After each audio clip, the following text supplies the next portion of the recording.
Je viens ici pour, dans ma petite mesure, dire que je voudrais que tous les émigrés soient traités dignement, qu'on les garde en France ou qu'on ne les garde pas, mais qu'il y ait beaucoup de respect envers eux. Et je pense que ça n'est pas toujours le cas, que c'est toujours très difficile de vivre loin de son pays. Donc quand on vient vraiment sans argent, sans famille, après avoir transité, je pense que c'est extrêmement difficile et pénible et qu'on a une image de soi déplorable et que le pays d'accueil, la France, se montre pas sous un jour comme j'aimerais qu'il se montre. C'est la première fois que je viens au Cercle de Silence. J'aime pas tellement les manifestations bruyantes et je suis plutôt quelqu'un qui vit les choses intérieurement.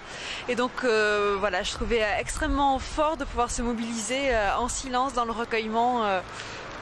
Et pas juste dans la protestation. On est entre le Conseil d'État et le musée du Louvre, entre deux monuments de la civilisation, entre l'art et la loi, le droit. Et je trouve vraiment fort de montrer que la civilisation, c'est pas juste la culture, c'est pas juste le droit, c'est aussi l'humanité.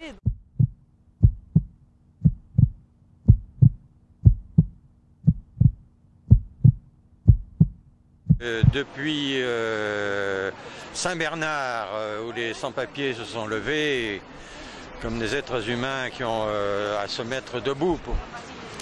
Je participe à des collectifs de soutien aux sans-papiers. C'est pour faire témoigner dans le silence qui s'adresse à la conscience sur les droits humains et la dignité humaine. J'ai été professeur d'école enfin un collège de l'éducation nationale, mais j'avais une classe qu'on appelle une classe d'accueil. Je leur apprenais le français, j'étais professeur de français. Leur famille était souvent dans des conditions très difficiles.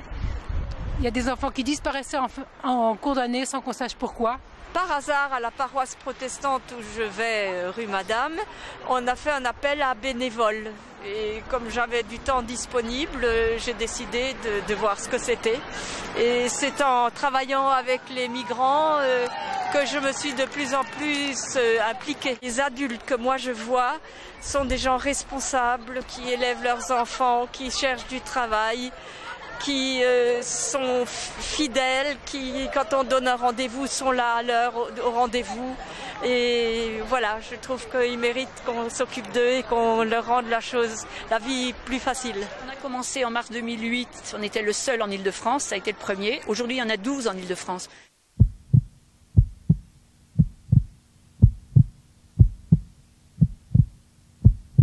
Et j'essaye d'y venir chaque fois que je suis disponible, le troisième vendredi du mois.